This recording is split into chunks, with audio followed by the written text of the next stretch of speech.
Assalamu alaikum.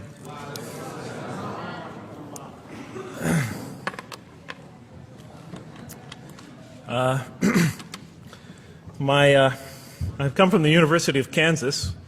We're playing in the Final Four this very instant. So I want to let you know that you've asked a lot of me today. No, I'm just joking.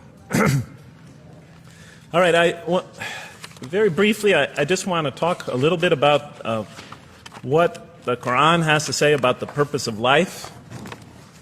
I think this is an extremely important subject, especially for Muslims living in America, because we're sort of a minority, a new religion here, and many people are interested in what we believe. And I think the primary question that people want answered when they first consider another religion is how that religion views the purpose of life, the purpose of our existence here. And so I'm going to begin, though, talking about an atheist point of view, because I want to talk about what sort of answers the Quran might have for an atheist. So to begin this, I need to talk for about 5 or 10 minutes about what I believe contributed to my becoming an atheist, because I grew up in a Christian family. And then I'll talk for about 45 minutes or so about what I experienced in the Quran and how that sort of changed my perception.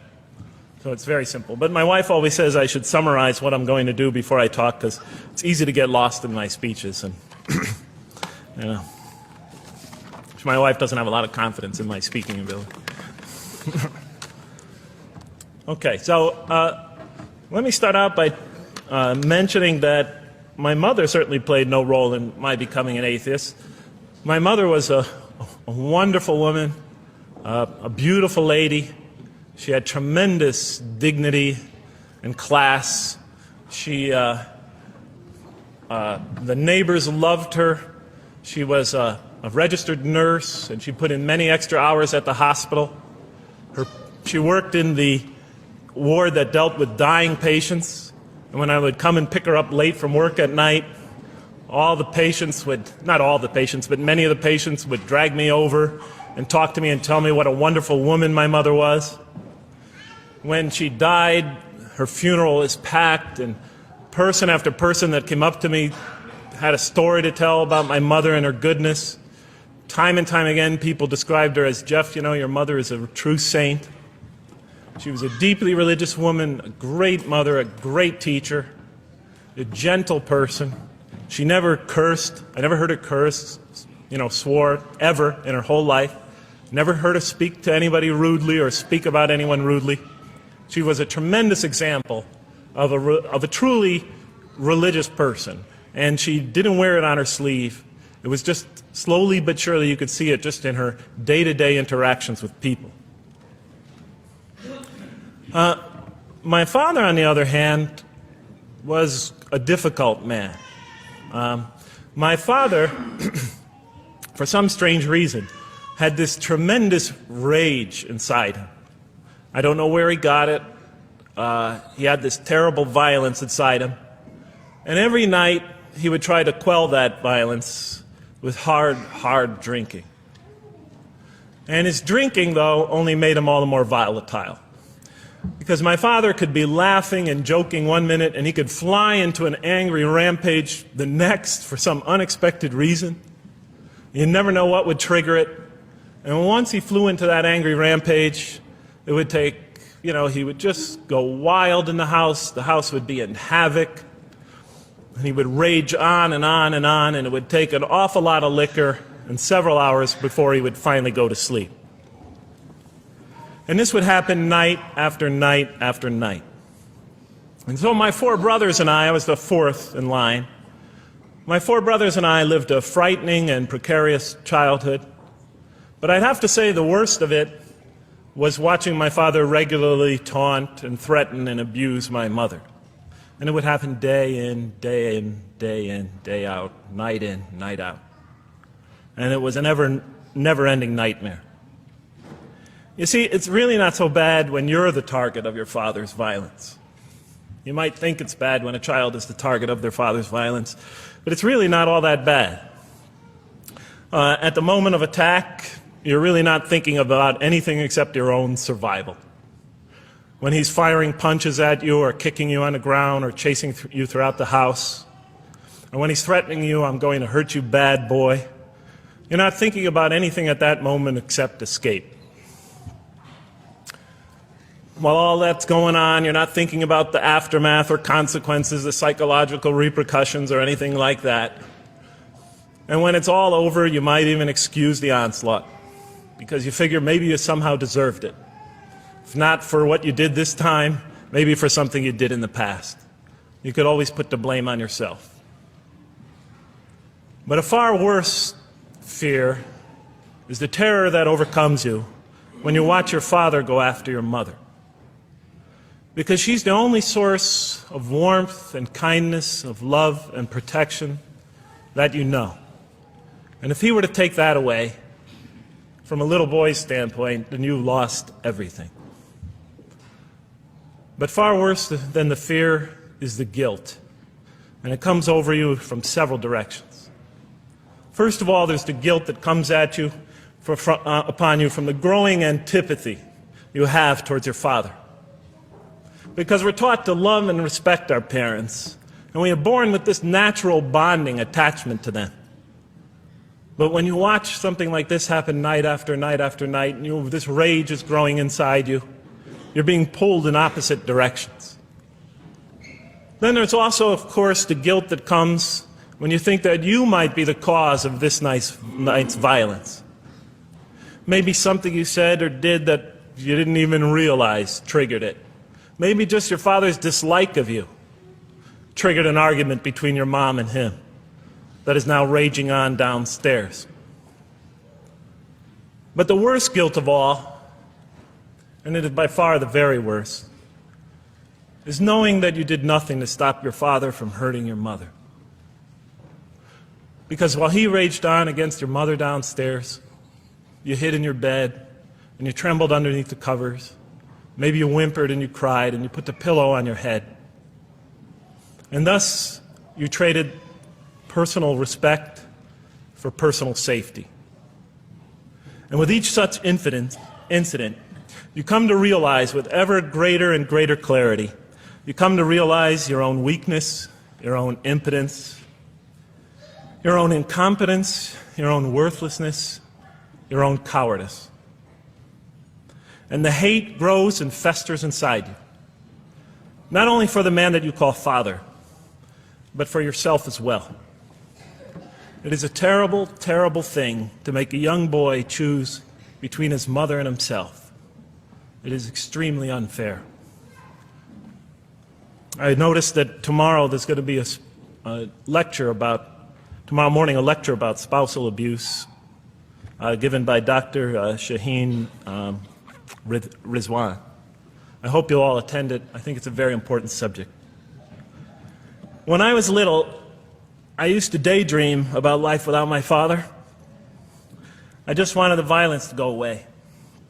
I wanted not to be afraid anymore. I felt like I was trapped in a bad dream and there was no way out. And so I prayed to God again and again and again to remove my father from our lives. But he was always there, and very soon I began to wonder if God really was. I could not fathom why God would subject my mom to such lifelong punishment. Could not imagine what great sin she must have committed, or that we, her children, must have committed to deserve my father. I didn't have the maturity to sort out such questions, but I had enough fear and anger to provoke them. I was too young to see the wisdom in allowing my mom to suffer the violence and abuse of my father. I was too young to understand why God would let innocent children tremble night after night after night in their beds, fearing that they might not see their mother the next morning. I was too young to see how the mercy of God could even extend to my father with all his terrible failings. All I could see in my world was chaos and violence and fear, and so it became easy for me to question the existence of God. And I began to do that at a very early age. I think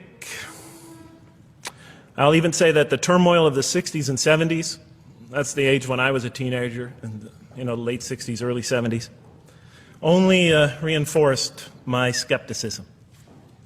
When John and Robert F. Kennedy were assassinated, or Martin Luther King was gunned down, when Vice President Agnew was kicked out of office and Richard Nixon soon after him, when the race riots erupted in city streets like mine, and gang fights erupted in our cities, many of those which I was involved in, when I saw the bizarre and senseless carnage of Vietnam, they all confirmed the lesson that was already ingrained in me and that my father had taught me so well, that the world is dominated by random, consuming, undiscriminating violence. And very soon I began to ask why. Why would God make it that way? Why wouldn't he just pop us into heaven from the first and spare us all this suffering?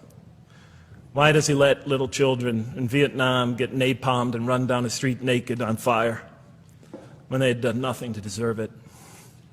Why does he let the race riots go on? Why does he let the leaders be assassinated? Why does he just let the violence go on and on and on for people who had nothing to do with it? It wasn't of their own making. Why didn't he just make us angels and pop us into heaven if he could make us angels, which I was always taught he could? Why did he make us so susceptible to sin? Why didn't he make us impervious to it, like he made the angels?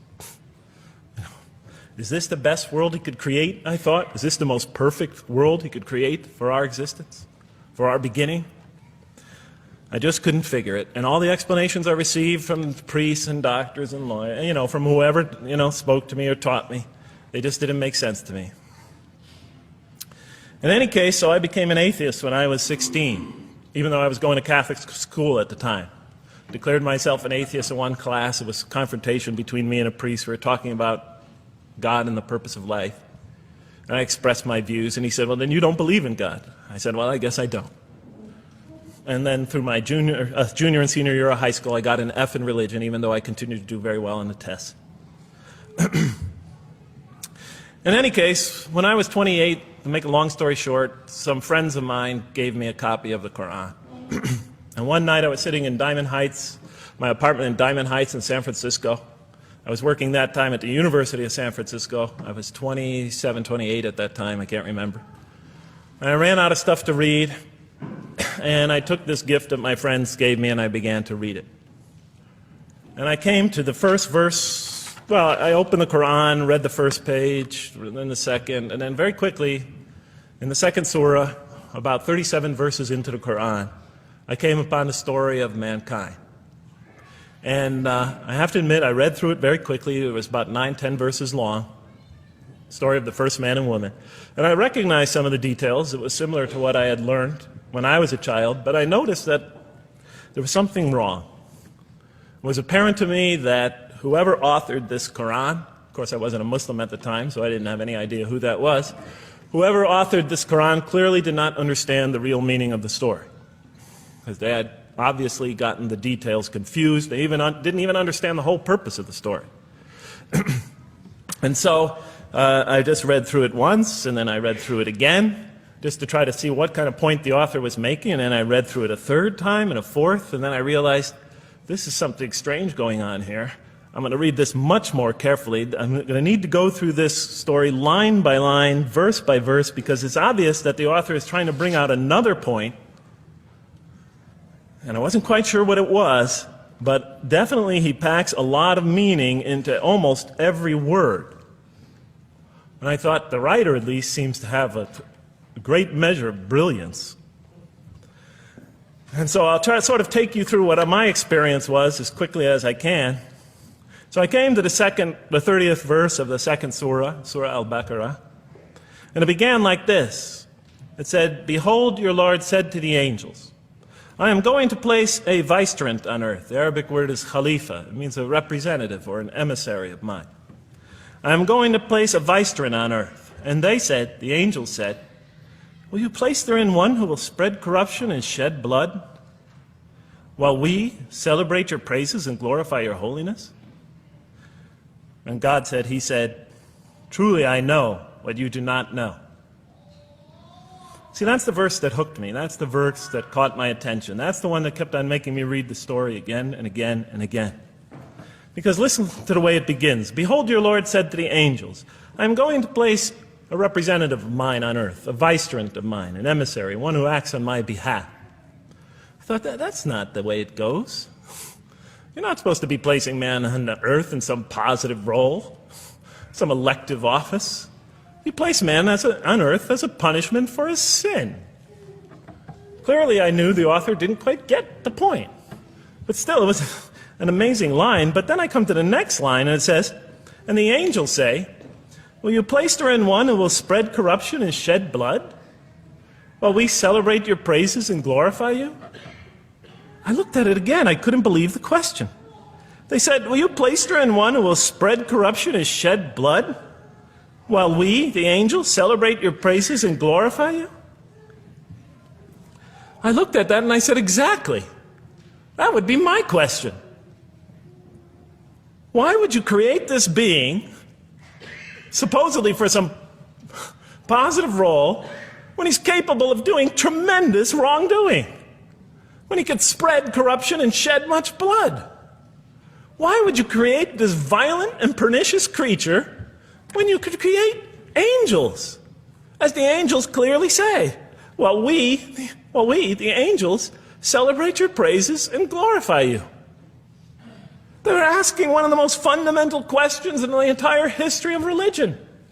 Why create you, man, this utterly fallible creature, this creature who could rebel against God's will, who could do such tremendous wrongdoing, who could wreak havoc like no other creature on earth, when you can make them angels?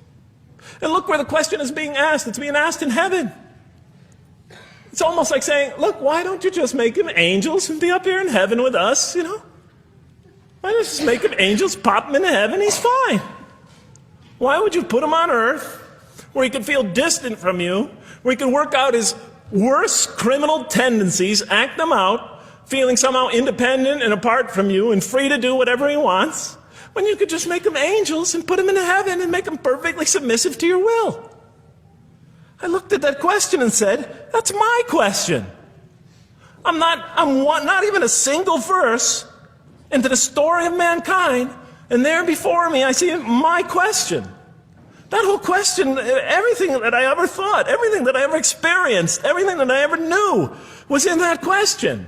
It was as if the author took my life and wanted to pick out exactly the right question to humiliate me, to provoke me, to anger me. Why create man, this most destructive and violent creature, when you could make him angels? And then look at the answer. And he said, God said, truly I know what you do not know. You know, in modern parlance, we would say, I know exactly what I'm doing. I read that and said, what? You know what you do not know? You know exactly what you're doing? Well, please inform me. Tell me what you're doing. Because, you know, I'm 28 years old and I haven't figured out it yet. And I have a lot of issues that I'm still dealing with that's connected to this question. You can't just get off that easy. You can't just tell me you know exactly what you're doing. Not after what I've been through. Not after you made me this way. And then I realized, of course, I was arguing with a God I didn't even believe in. And that would happen several times as I read through the Quran. And sometimes I would just get into so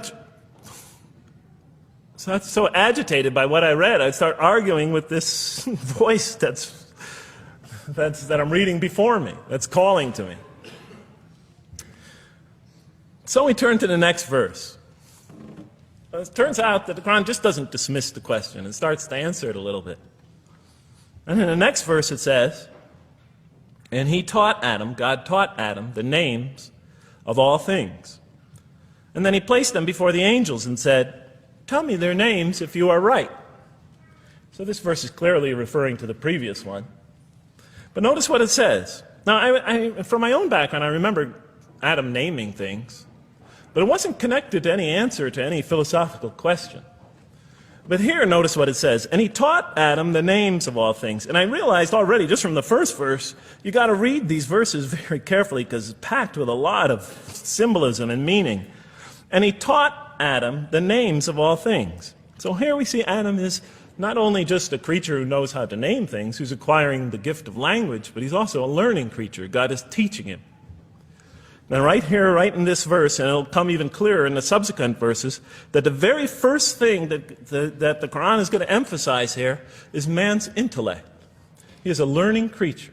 He is taught. And what is he taught? What is one of the great intellectual gifts he's given? In response to the angel's question, the gift of language. Because through language, mankind could not only learn, but he could learn things not only through his own experience, but he could learn things that other people have experienced of times and places that are hundreds, thousands of years and miles separated from him. And so that all our knowledge becomes cumulative. Every generation learning from the generation before it. I'm learning today from authors I read from other sides of the world that may have existed 2,000 years ago. And so we all contribute to our collective learning and knowledge. And so what I'll see later in the Quran, when the Quran will emphasize this again and again and again. Like in one verse it says, read in the name of your Lord who created. Created a man out of a tiny creature that clings. Read, it commands the reader. For your Lord is most bountiful. Why is he most bountiful? What great gift did he give you? For he taught man the use of the pen. And through it taught him what he otherwise could not know. And time again, the Quran will call upon man to use his intellectual faculties and swear by his intellectual faculties. And to use them correctly because they play a fundamental role in guiding him to truth. I never came upon a scripture that puts so much emphasis on the correct use of our intellectual faculties, on the harnessing of reason, in helping us attain to faith. And he taught Adam the names of all things. And then he placed them before the angels and said, tell me their names if you are right. Okay, you have this you have this natural question about this creation of mankind. Here, this mankind is this human being, this human creature is a learning creature. He has many intellectual gifts. Here, I'm going to place these things before you. Tell me their names if you are right about man. And what did the angels say? In the next verse they say, glory to you.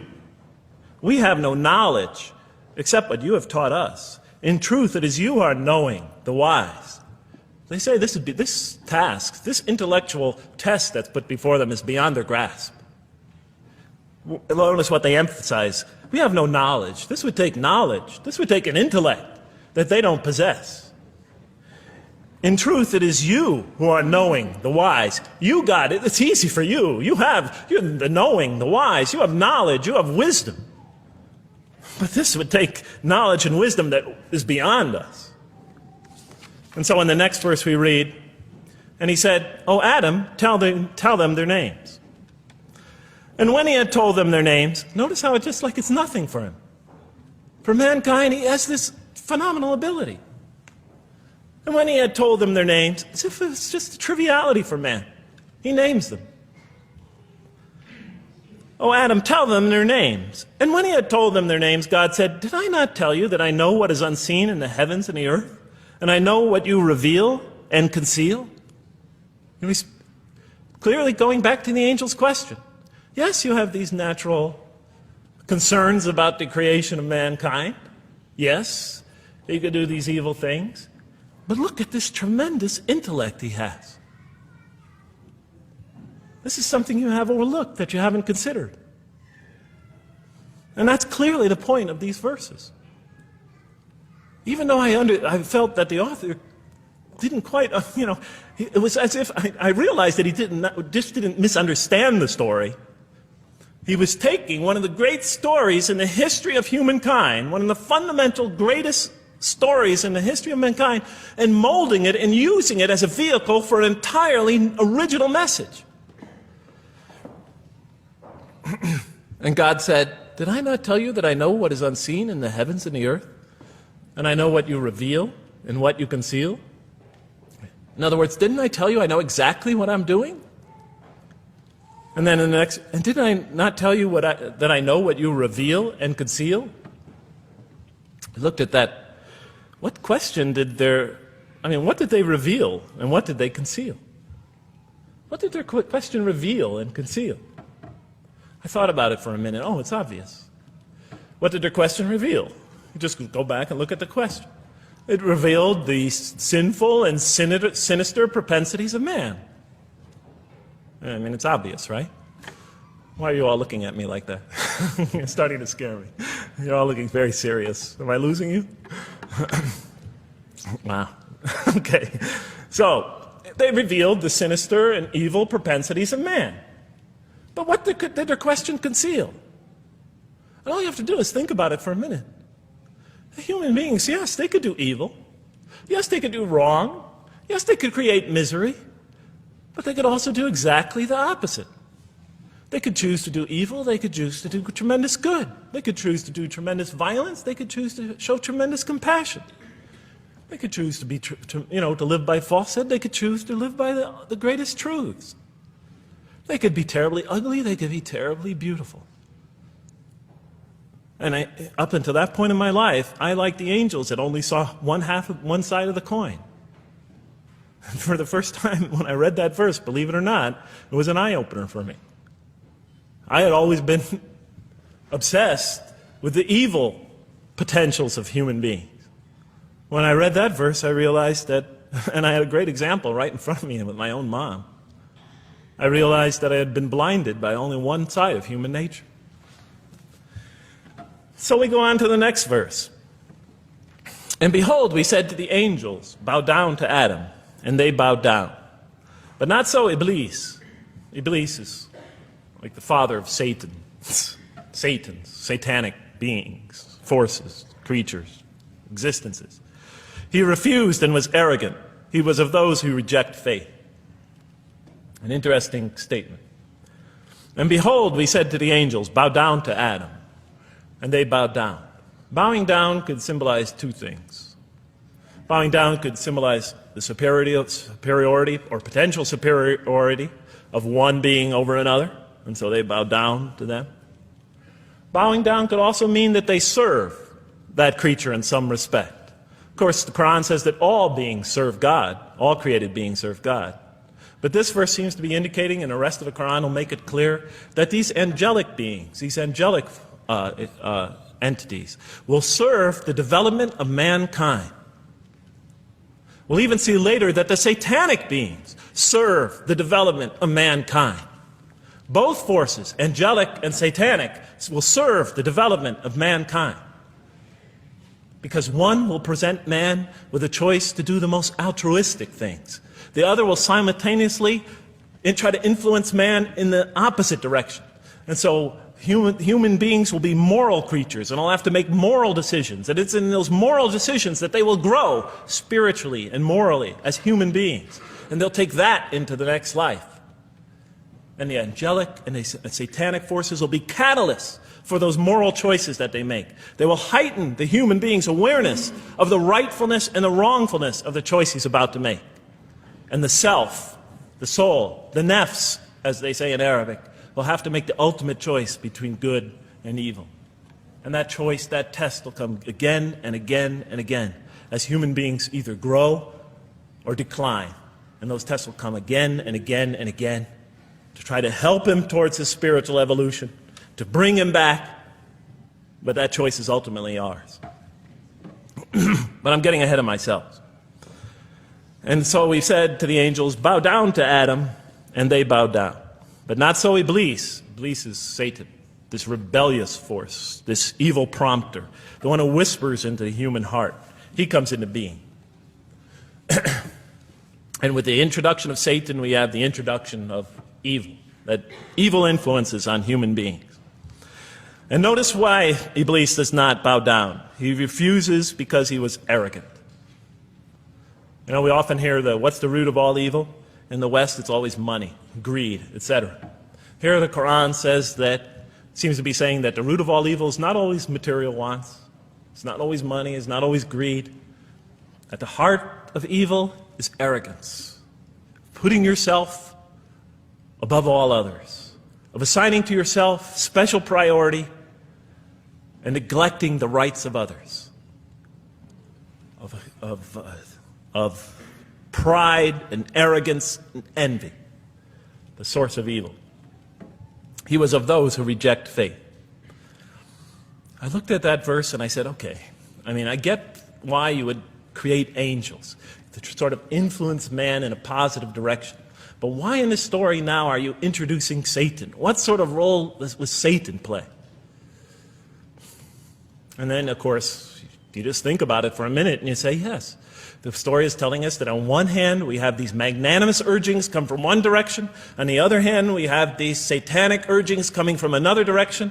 In other words, the Quran is telling us that man is not only a learning creature, but he's a moral creature. He has understanding of right and wrong. And God infuses those, allows those influences to come to him. Man is not only an intelligent being, but a moral being.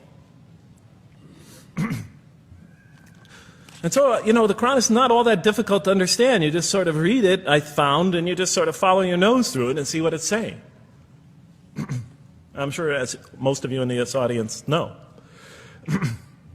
Okay, so we see that man is not only a learning creature, but he is a moral being as well. There's another verse in the Quran that says, by the soul and that which whispers into it, or which breathes into it. It's morality, it's immorality, and it's God consciousness. Both of these we are under the influence of. And God allows us to be under the influence of this. He creates us to be exposed to both influences. And then the verse says, truly he is successful, who causes it to grow. Causes his soul, his self, his real self to grow. And truly he is lost, who stunts it, who disallows, who destroys his personal growth. So mankind is not only an intellectual being, but a moral being. And we said in the next verse, O Adam, dwell you and your spouse in the garden, and eat freely thereof what you wish, and eat freely thereof what you wish. But come not near this tree, for then you will be among the wrongdoers. I looked at this verse and I was, starting to wonder if the author was drifting back to the old story again. I was confused. And we said, O Adam, dwell you and your spouse in the garden, and eat freely thereof what you wish, but come not near this tree, for you will be among the wrongdoers. I thought it was drifting back to the old story. Man sins, man's punished for his sins with earthly life. Maybe the author is drifting, he had a good idea, and now he's drifting back to the sort of traditional story. Maybe he couldn't make his mind up what story he wanted. Except for a couple things about this verse, and this happened with almost every verse as I read through it, is that the whole tenor of the passage is sort of not what you would expect. I noticed that the Quran in this story has a tremendous penchant for understating things. Because it says,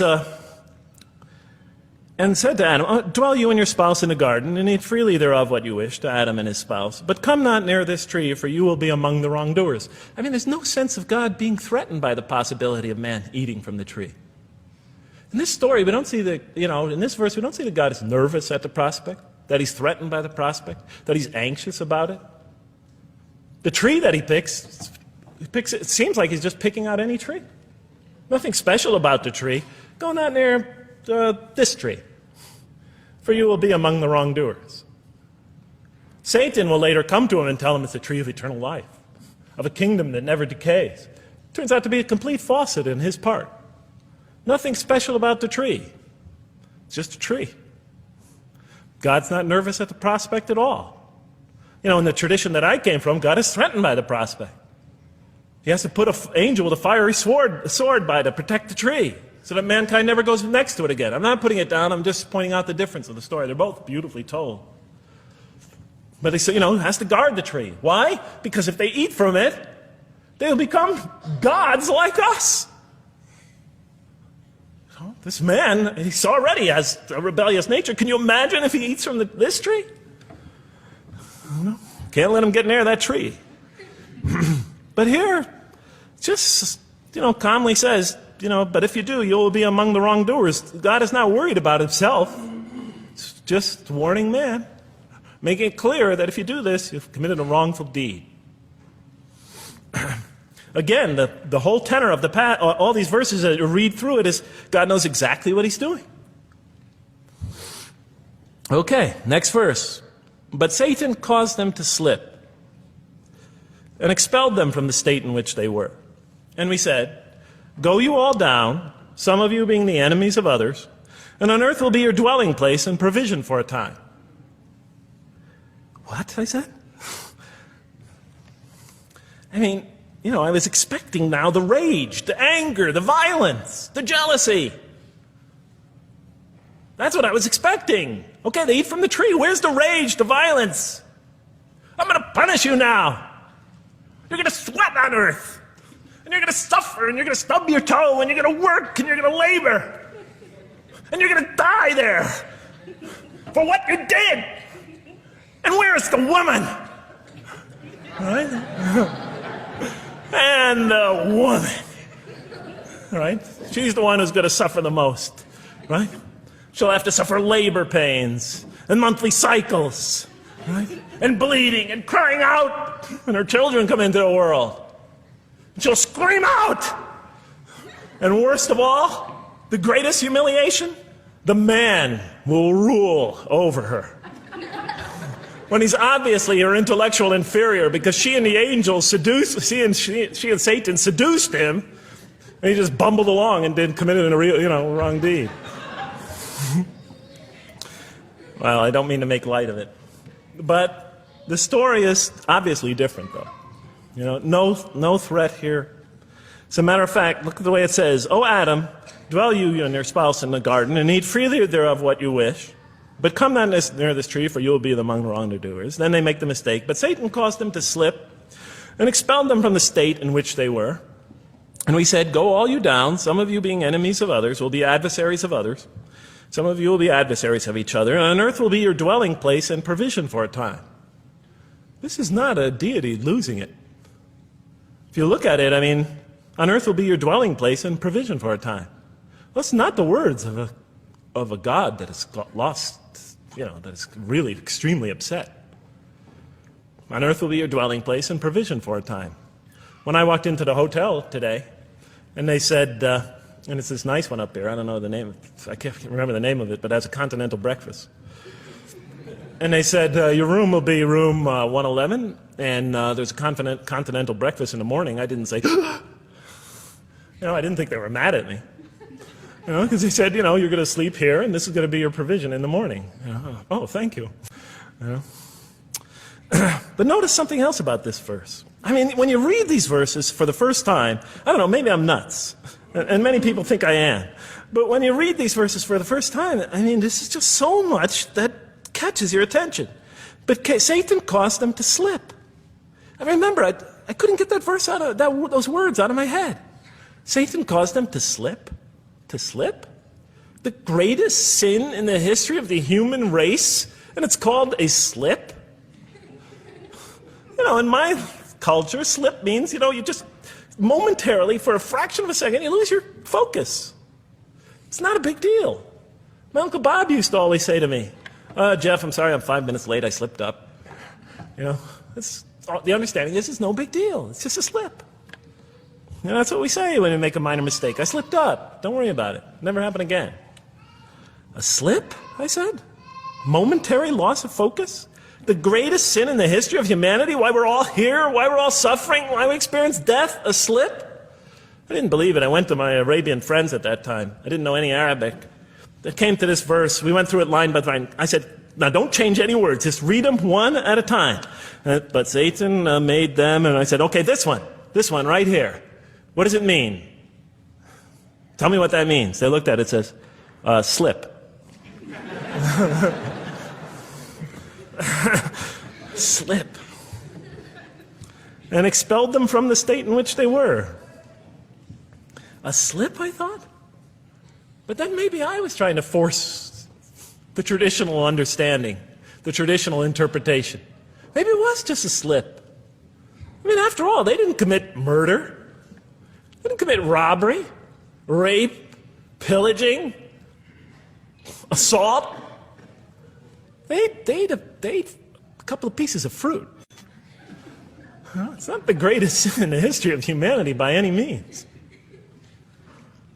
And then the next verse says, and then they were expelled from the state in which they were.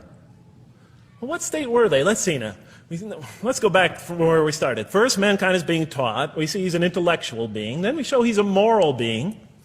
Moral being means he's a being that's going to have to make choices. And then God gives him this choice. It's not a huge deal. It's not the gravest sin in the history of humanity by any means. It's minor by any standards. They make it, though. We see that God originally intended to put man on earth as his vicegerent. We see a period of preparation where he's being prepared intellectually, where he's growing as a moral creature. When does God finally put him on earth? What signals that he's ready to begin?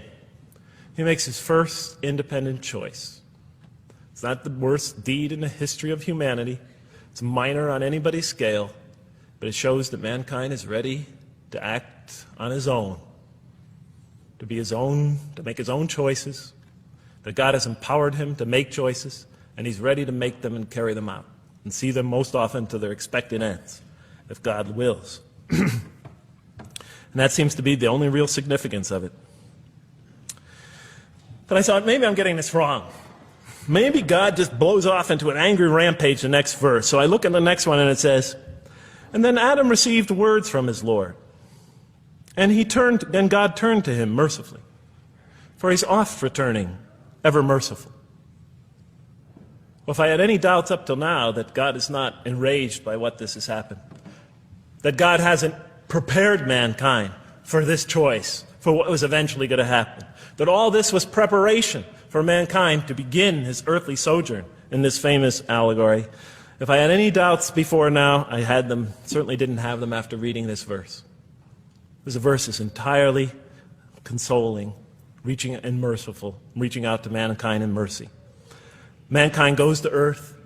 He's obviously afraid. He obviously feels remorse. He's in an unfamiliar environment. And what does God do? He turns to him.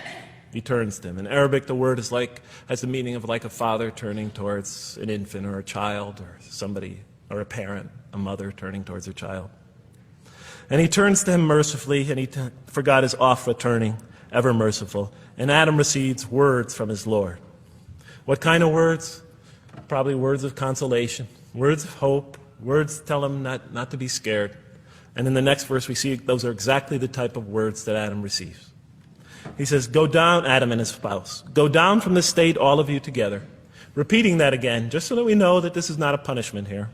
Go down from this state, all of you together, and truly there will come to you guidance from me. And whoever follows my guidance has nothing to fear, nor shall they grieve. It is an emotional picture. This young couple is here, in fear, and in shame, feeling remorse, and God reaches out to them and turns towards them and tells them, you have nothing to fear, nor shall you grieve. I know this is tough for you, but you've been prepared for it up till now, through your entire existence. It had to happen. This is a necessary stage in your development, in your growth, but just hang in there, follow my guidance, be true to me and I'll be true to you, I'll guide you, I'll help you, I'll do whatever you need. Just follow my guidance and you have nothing to fear, nor shall you grieve. Okay. So I was impressed. I thought this author, whom I didn't know, I thought was extremely brilliant. Because the story is entirely coherent, but it's bringing out entirely new meaning. And it's stressing some things in the human equation that I would never have normally thought of. Actually, I thought these sort of things argued against the existence of God. Here, the author was using them to say, look at these. These play a fundamental role in the purpose of life. What? Intellect. Human beings have intellect. Right. In response to the angel's question, they are moral creatures, and they are subjected to evil and angelic promptings. And they have to choose between them again and again and again throughout their existence. And their growth, which the Quran talks about frequently, is going to depend on that.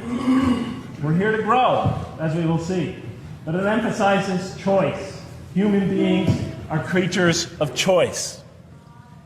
It also emphasizes suffering. Suffering. Hey, that's pretty nice writing. It also emphasizes suffering. Human beings are going to suffer here on earth. That's the first thing that the story mentions. Spread corruption and shed blood? Havoc, suffering, pain? Yes, these three things play essential roles somehow, the story is saying, in our development on earth, in our very purpose of our development. These are the three things we've always had the most trouble grappling with. All theologies have. Why give us intellect if it leads us often to challenge in our minds the existence of God? If we can't reconcile the existence of God with our minds, with our reason, why give us choice if we could choose to do wrong? Just make us angels. Why let us suffer so on earth? Just pop us into heaven. And here the Quran is telling you that these play essential roles in our attaining of faith.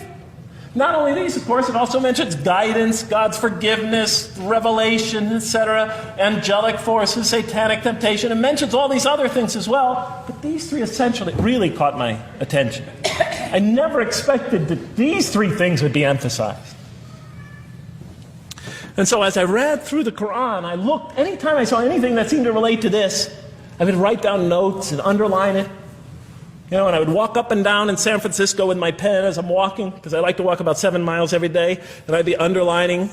My friends would always say, "Jeff, what book are you reading?" And I would lie to them, and I'd tell them, "Oh, it's a great novel or something." You know, I didn't want them to know that I was reading the Quran.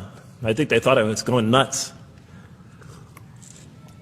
But in any case, so very quickly, I was wondering, does the Quran really emphasize reason? Does it really emphasize choice? Does it really emphasize suffering? How much more time do I have, Madam Speaker? 35? 25, okay. I'll do the best I can. So let me just try to indicate to you, as I read through the Quran, and I'll try to get through this quickly because you guys look tired. And I know you're interested to find out how that basketball game is turning out. Let's see, does the Quran really emphasize reason as essential to human growth, to this experience we're having on earth, to our very purpose? And the answer is definitely yes. So much so that even Western Orientalists, people who wrote against the Quran, said that this is a major feature of the Quran, a feature that you cannot miss.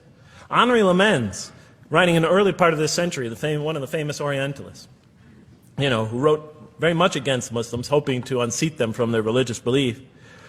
He wrote, "The Quran," and this is his quote, "is not far from considering unbelief as an infirmity of the human mind." Unbelief is, he thought, and he was saying it mockingly, is like, you know, you can't think straight. You're not using your mind right, as my father used to say. Maxime Rodinson wrote at length about the rationalistic approach of the Quran to faith. And this rational tone of the Quran is one of its most salient features, beyond doubt. I'll just give you a few quotations. One of its fundamental themes is that people ignore or reject God's signs and corrupt religion precisely because they do not use their reason. And the Quran will say that again and again and again. The Quran says about the disbelievers, they refuse to reason and are a people who do not reason. I have 7 such quotes in the Quran. The Quran will say, "Will you not reason?" It mentions that 14 times to the reader.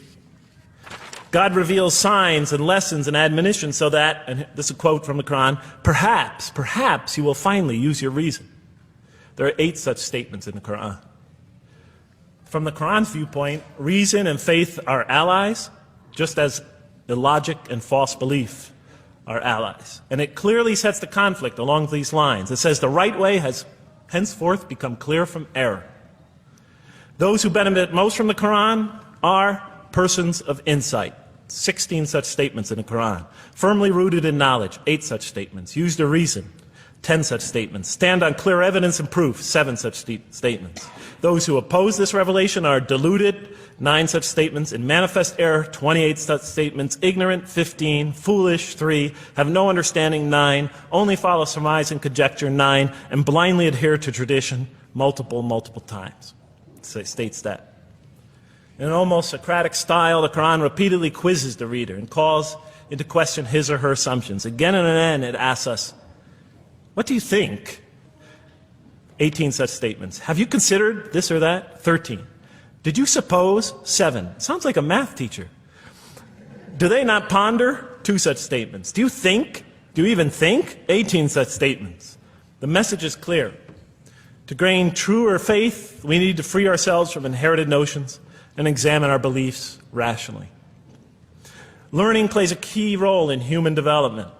Read the Quran, exhorts the reader. For God taught us the use of the pen and taught humankind what it otherwise could not know. In life, nature, and history, in the Quran, there are signs and lessons for those who are wise.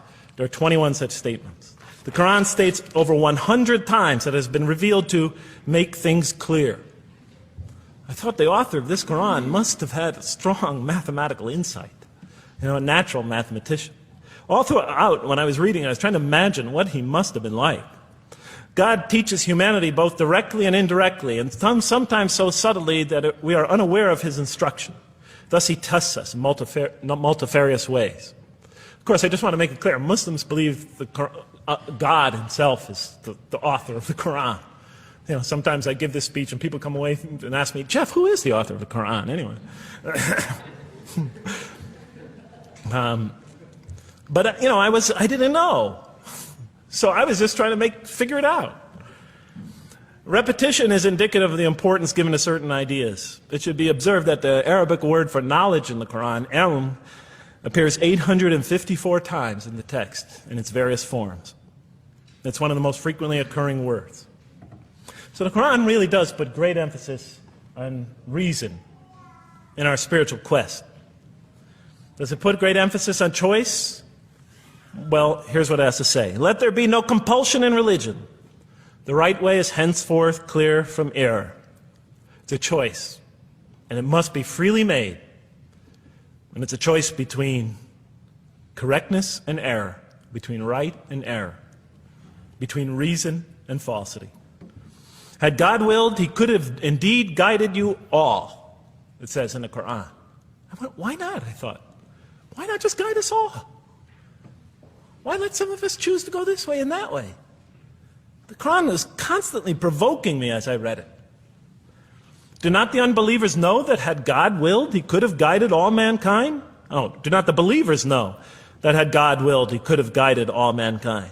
Okay, I'm an unbeliever, I thought. Tell me, why didn't you guide all mankind? If you want us to be in conformity of your will, just make us that way. And if we had so willed, we could have given every soul its guidance. Why did you let us be creatures of choice? Just program us to do the right thing. Never make a wrong choice. Had God willed, he could have made us all one community. He could have made us clones of one another. But he didn't. It wasn't part of his plan. Enlightenment has come from your Lord. He who sees does so to his own good. He who is blind is so to his own hurt. It's your choice. Says it again and again in the Quran. Remember when I was reading this, I was a disbeliever.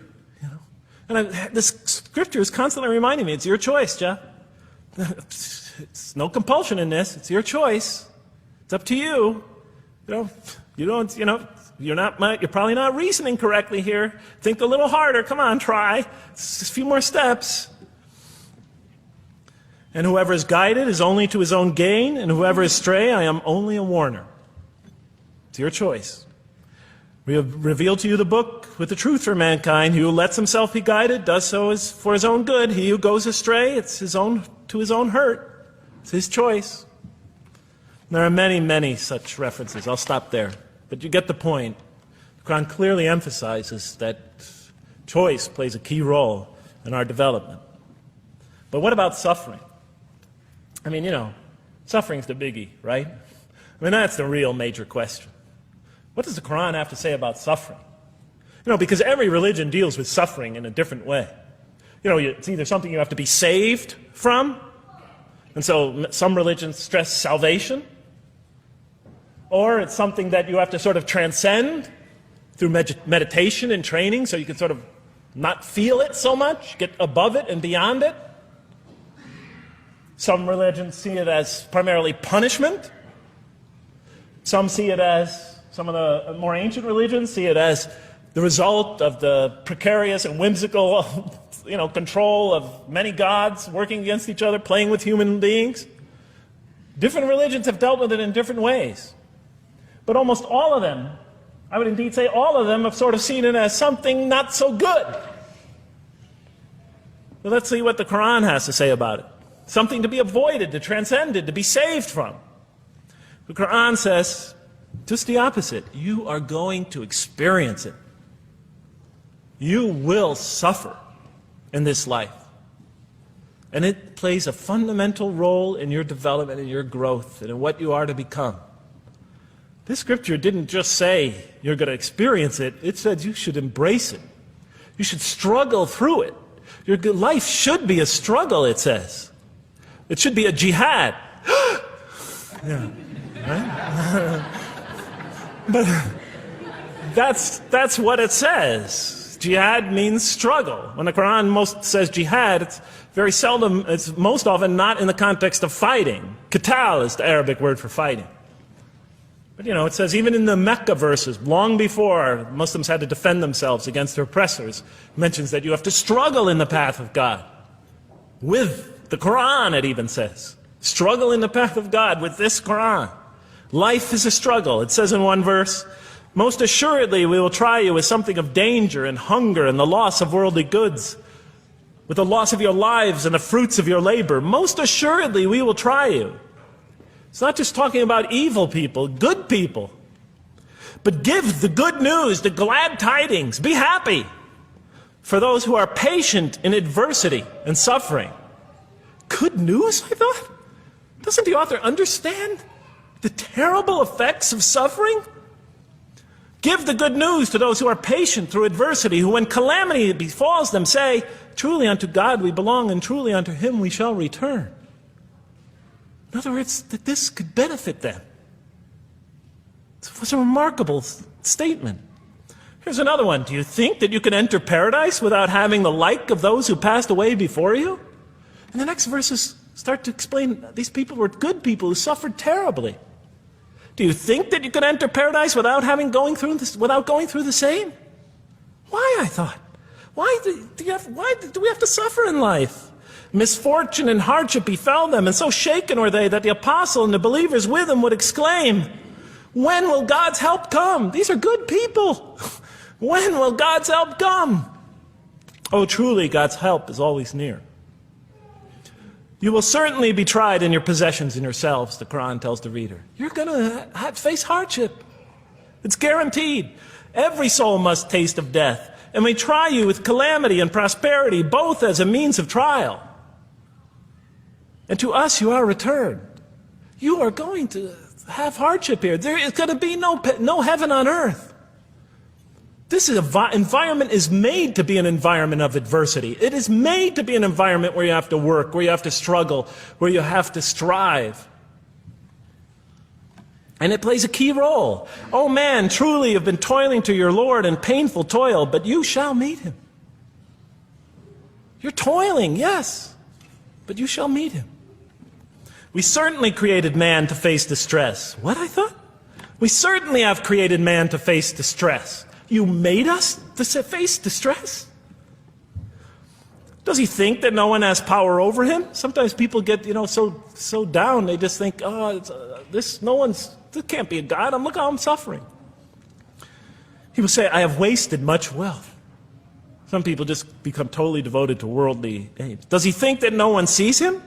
Have we not given him 2 eyes to see with, a tongue, and 2 lips to communicate with, to learn from by communicating? Can't he see around him? Can't he tell from communication with other people? Haven't we pointed out to him the 2 conspicuous ways? What are the 2 conspicuous ways? But he attempts not the uphill climb. One of them is the uphill climb.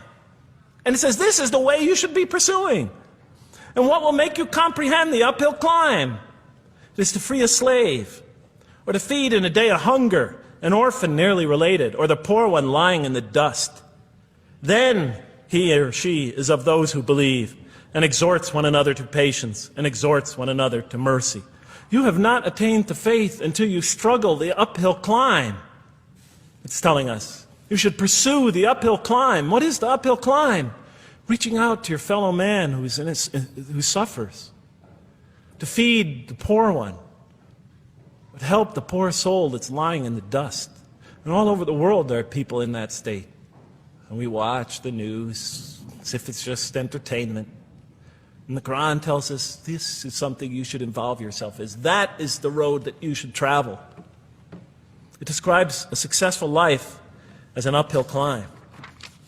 Well, I can see I'm running out of time, so I'm going to have to tie this up in about 15 minutes, I guess.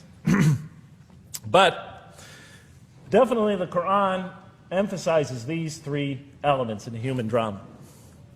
But as I read through it, I couldn't see how it all fit together. I mean, why didn't God just... Why? Why do we have to experience these? What purpose do they play? Just pop us in the head, beam us up, I thought. Well, one thing, like I mentioned before, the Quran will repeatedly emphasize that we're here to grow and to learn. And I'll give you 4 or 5 quick verses because I know you're tired. It says, Our Lord, and raise up in their midst a messenger from among them, who shall recite unto them your signs, and that shall teach them the book and the wisdom, and who shall cause them to grow. We have to learn wisdom in the book, and Revelation in particular, and who shall cause us to grow.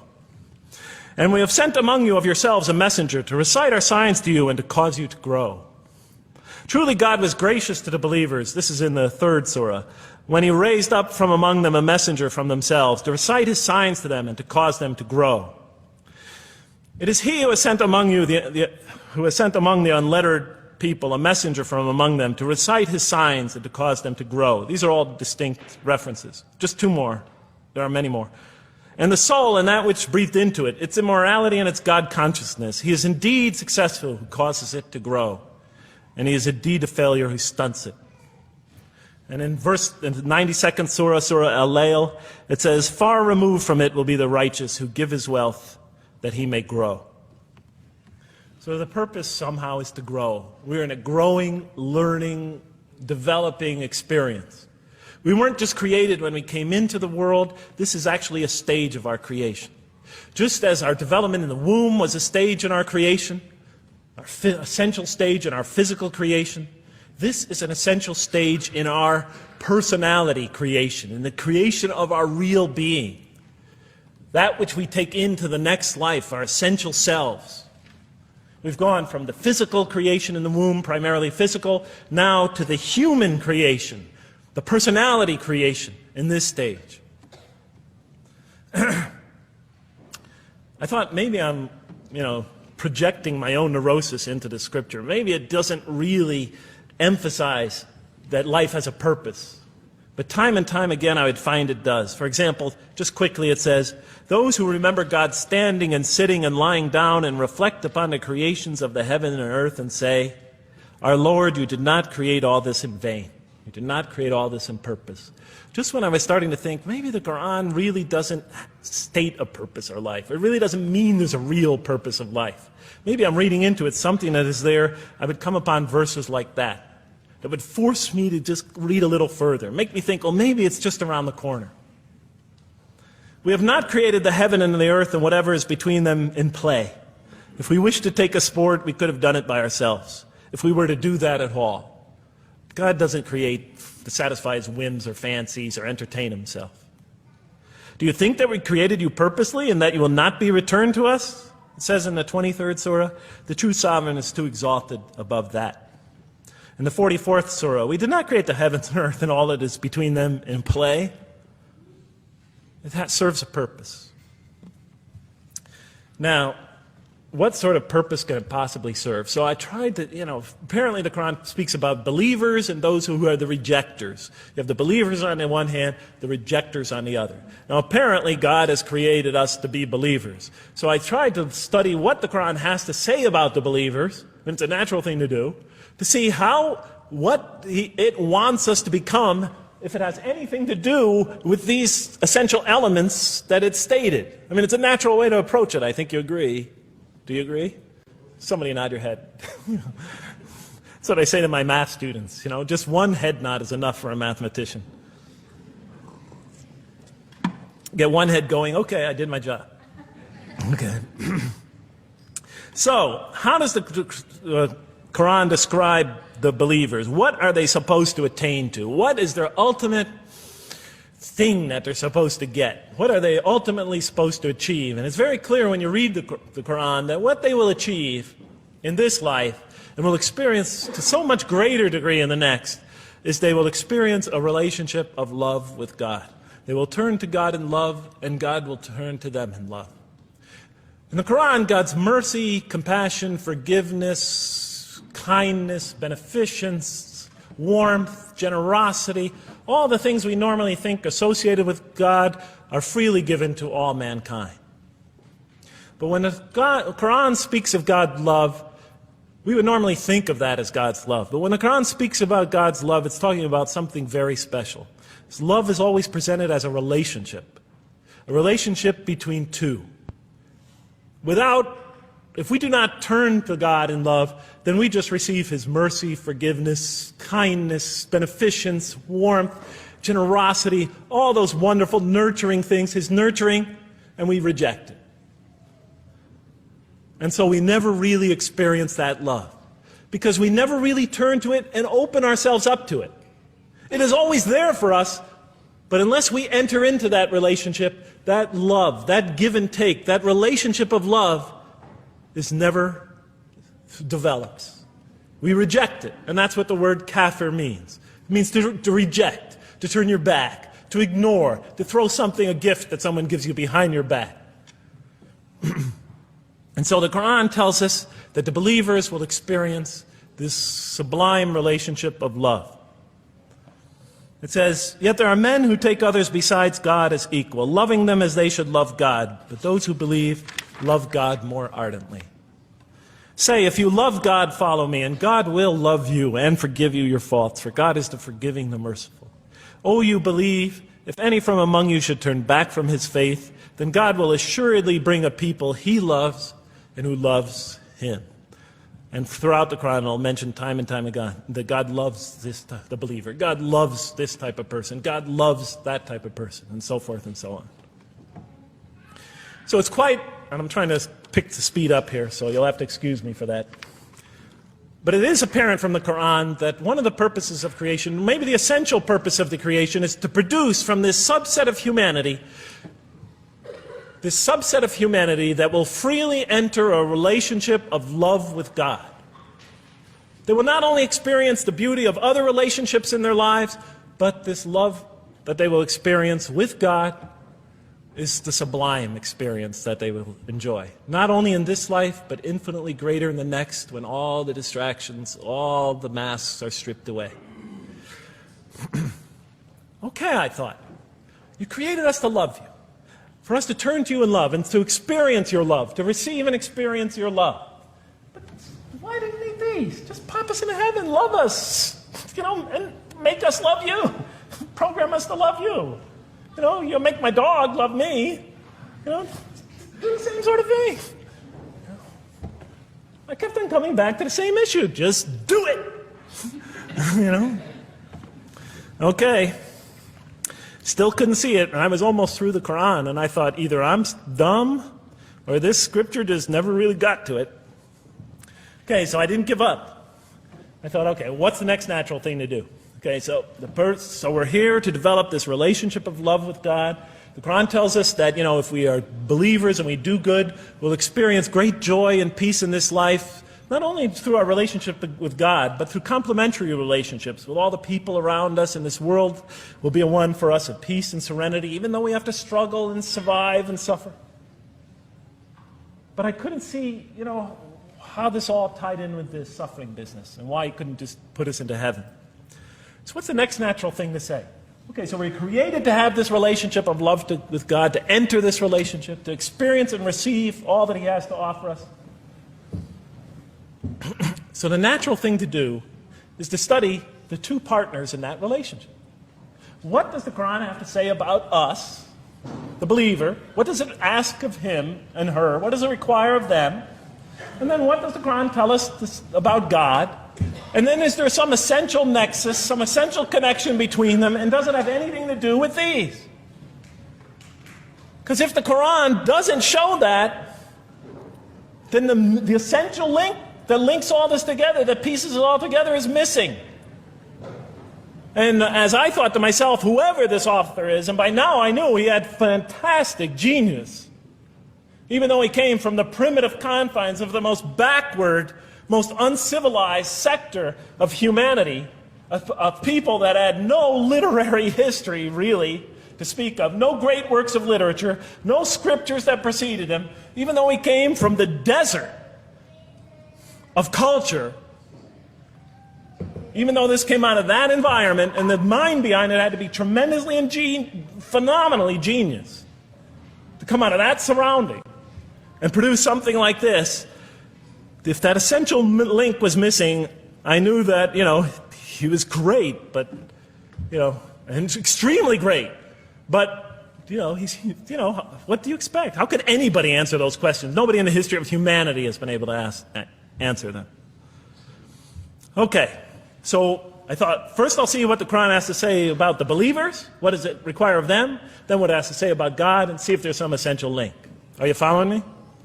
You're giving me the note. Get off the stage. Okay, I'll do my best. It's a deep subject. We're almost done. Bear with me a few more minutes. I'm sorry, really. I know Siraj Wahaj, when he gives these sort of speeches, he always says, okay, I'm finishing up now. And then 10 minutes later he says, you thought I was telling you to do it? I won't say that, but just give me a few more minutes. Bear with me. Okay, quickly. What does the Quran ask of the believers? From the Quran's many exhortations and its descriptions of acts and types of individuals loved by God, it's not difficult to compose a partial list of things that the Quran wants us to do, which it calls good deeds, time and time again.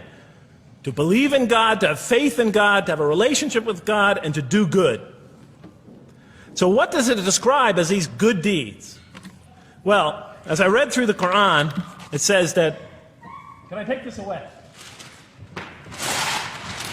Remember, intellect, choice, suffering. It says we should show compassion. Show compassion. We should be merciful. I have the references here, but just excuse me, I'm not going to list them all. We're running out of time. We should be forgiving. Forgive others. We should be just.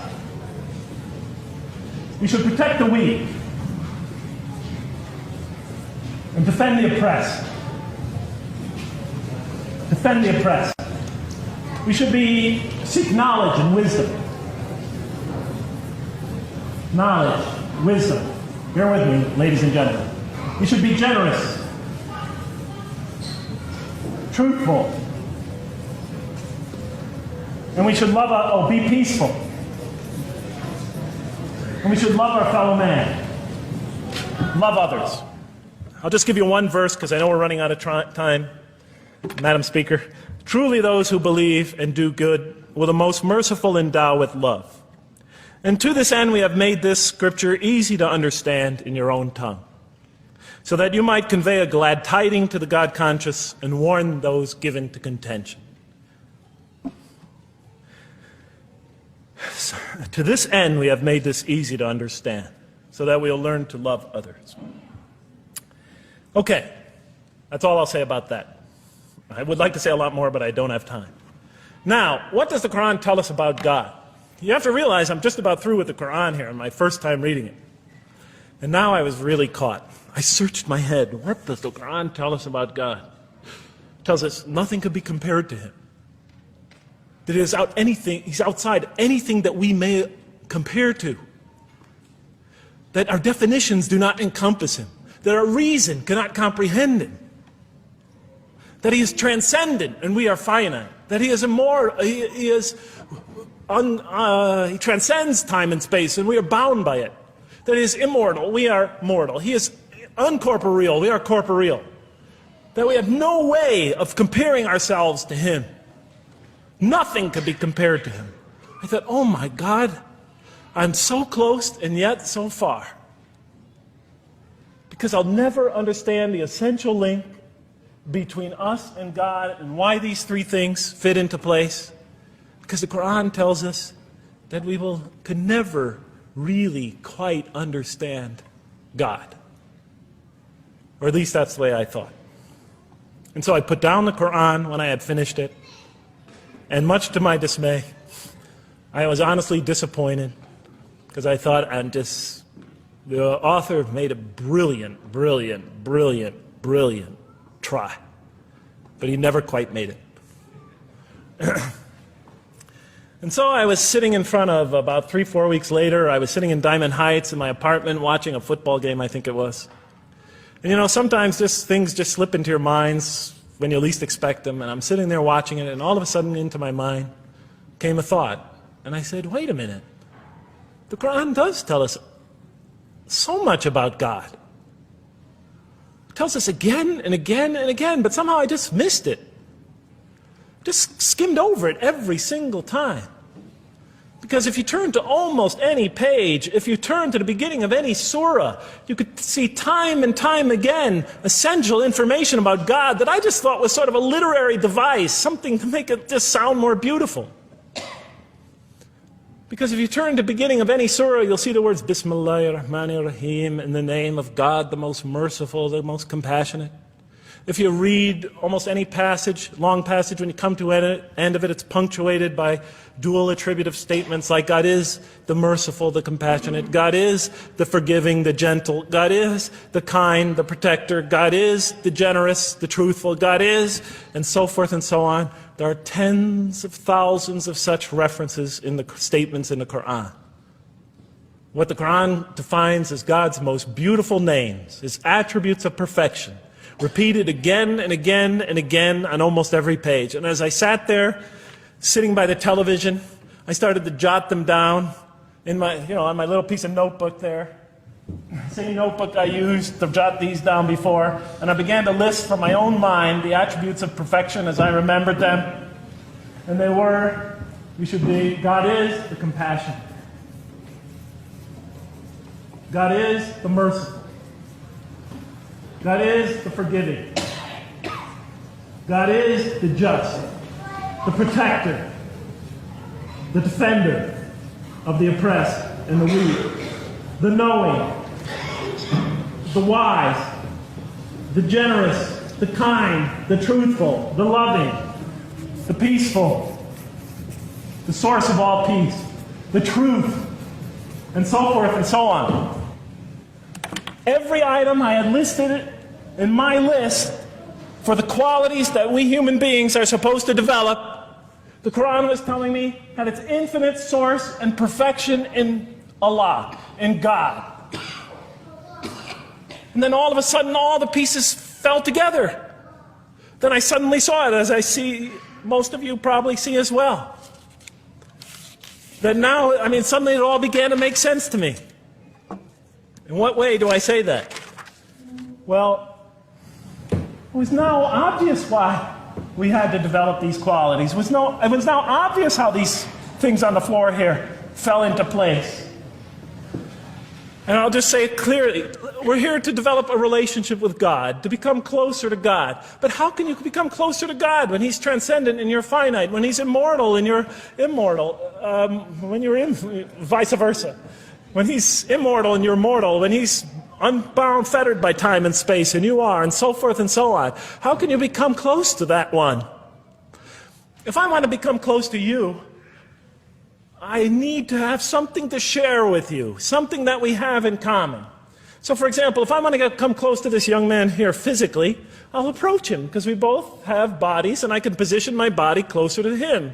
Physical presence, bodily presence, is something we both share. If I want to become closer to that gentleman back there, if I want to become closer to him intellectually, I'll reason with him so we will have a convergence of minds, because we both possess reason. If I want to become closer to one of my sisters on this side emotionally, I'll try to appeal to their sentiments, because we both share feelings and similar types of experiences that generate those feelings. But how does one become closer to God? What do we share with Him? We share with Him exactly what He gave us. Because the Quran tells us that when we came into this life, He breathes into our spirit something of His Spirit. And that we come into this world with the seed of these very qualities within us. And we could either kill them, stunt them as the Quran says, or cause them to grow. And when we grow in these, we grow in our ability not just to experience tremendous beauty in life through all this, but we grow in our ability to receive and experience the infinite beauty, the infinite peace, the infinite truth, the infinite compassion, the infinite mercy, the infinite, etc., all the way down the list, that only comes from the infinite perfect source of all these. The more we grow in mercy, the more we grow in our ability to receive and experience in this life and in the next, to an infinitely greater degree, the mercy of God. The more we grow in compassion, the more we grow in our ability to receive and experience God's compassion in this life through prayer and through ritual and through contemplation and through other experience of others. And of course, infinitely more in the next life, the compassion of God. The more we grow in our truthfulness, the more we grow in our ability to experience God, the truth, because all truth comes from God. The more we grow in these things, the more we grow in our ability to receive and experience God's attributes of perfection. The more we grow in our ability to receive and experience His being. And that sort of nearness we are growing to Him is tied to our essential nature and to His. It's more than just physical nearness. It's more than just a convergence of ideas. It's more than just a convergence of feelings. It's a convergence of essential beings. It's the closest type of nearness two can feel, two can experience. I'll just give you a quick analogy, because this helped my children. Let's pretend I have a goldfish, a dog, and 3 children. 3 daughters, let's say. And I do have 3 daughters. No matter how much of my love, compassion, forgiveness, caring I pour upon that goldfish, it could only experience it to a tiny degree. It might not even really be aware of it, because it's a very primitive creature. But my dog, on the other hand, when I show it all my kindness, all my love, all my compassion, all of what is essentially me, it can experience it to a much higher degree than my goldfish. And through its interaction with me, through its own trying to give its own self to me, we could experience a quite wonderful relationship. But my children, especially as they grow older and go through their own experience and their own development, could receive and experience all the love and the compassion and the forgiveness and the caring and the generosity and the protection, everything I have to offer. They could experience my being to a much higher degree than my dog ever can. And we could have a relationship of beauty that I could never have with my dog. As much as I love animals, having had 3 daughters, I know that the relationship that you have with 3 beautiful daughters could never even come close. No other relationship could approximate that. Of course, my relationship with my wife is also extremely beautiful, and she might hear this. And she's a wonderful woman, really. I mean, she's the source of so much beauty. But, okay, Madam Chairman, I am ready. So that seems to bring it all together. So now, I thought, wait a minute. That doesn't explain this. Why the intellect? Why the choice? Why the suffering? I thought, you almost had me, this Quran.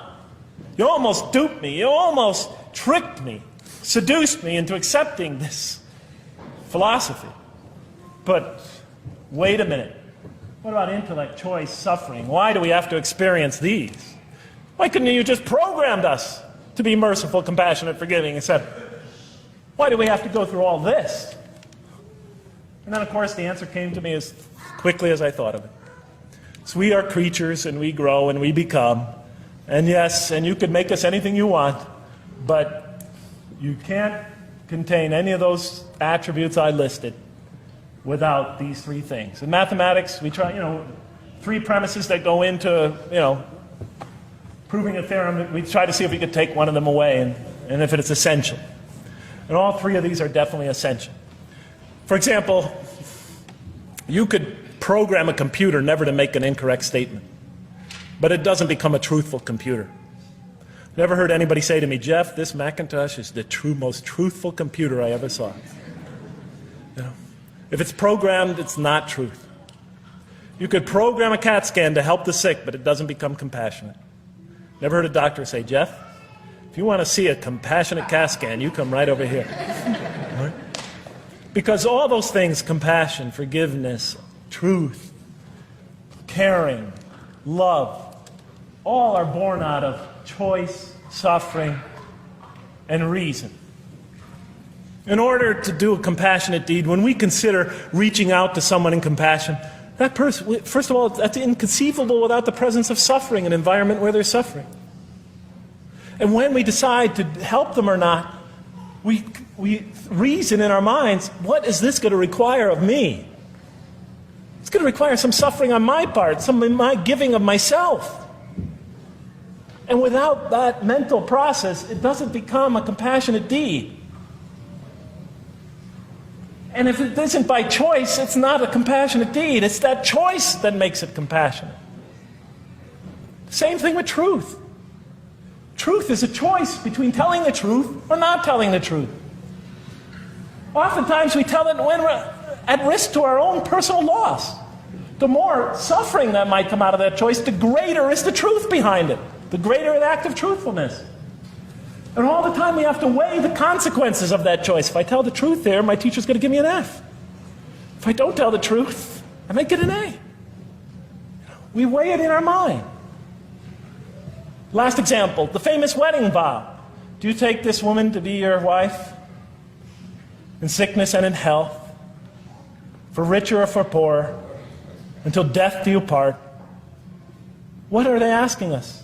Do you knowingly make this choice, understanding full well what's at stake here? That it might involve richness but poverty, health or sickness, that suffering's going to be involved until death. Once a young lady told me, you never really loved me. Because when the growing got tough, when things got hard, when we hit rock bottom, when my life fell apart, you just got up and left. And she was right. And she understood full well that that's what love is all about. It is through giving and suffering together and hanging in there with each other and not bailing out and persevering through suffering, making that choice and knowing what you're doing. All those three things are essential. So it's very easy to see why the Quran stresses these. For in order for us to grow in these, I dropped it, we have to have these. And that's why it's very easy to see, ladies and gentlemen, why the Quran, 30 seconds, Madam Chairman, why the Quran talks about sin as self-destruction. The Quran says when we sin, we commit, the Arabic word is dhulm, or zulm, however dialect you have. Dhulm against ourselves. We oppress, we destroy ourselves. Because when we don't grow in these, when we grow in the very opposite of these, we are literally destroying ourselves. When we grow into the things that are antithetical to these, we are destroying our natures and will not allow ourselves to receive and experience the beauty that could be in store for us this life and the next. It's like coming into this world and developing in the womb none of the physical things you need to experience comfort and joy and peace and happiness on a physical level in this life.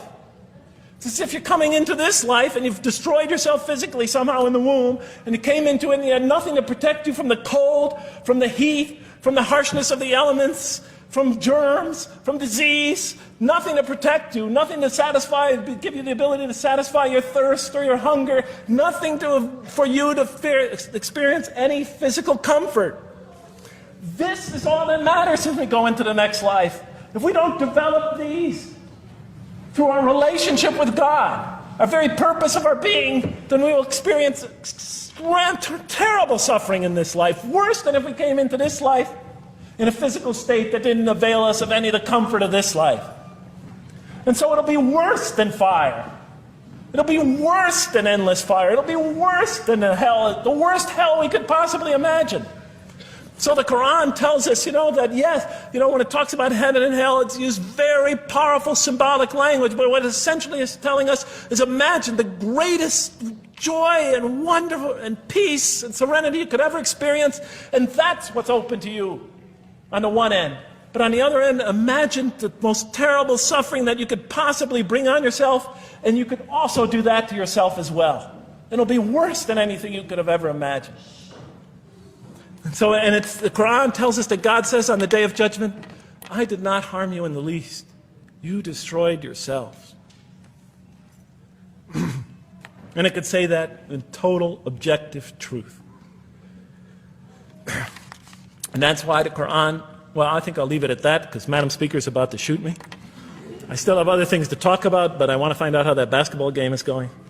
So thank you so much for listening to me for so long. And may the peace and mercy of Allah be upon you all. I didn't mean to try to scare anybody at the end. That wasn't my goal. I was just trying to make a point. And may the peace and mercy of God be upon you all. Thank you so much. Assalamu alaikum.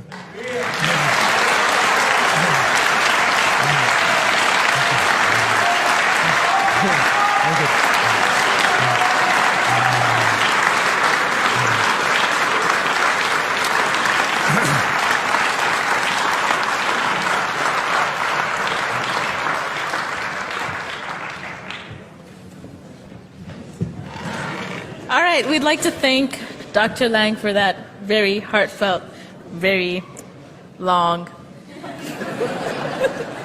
presentation. I have a few things to say before you all leave, so just be patient with me for a second.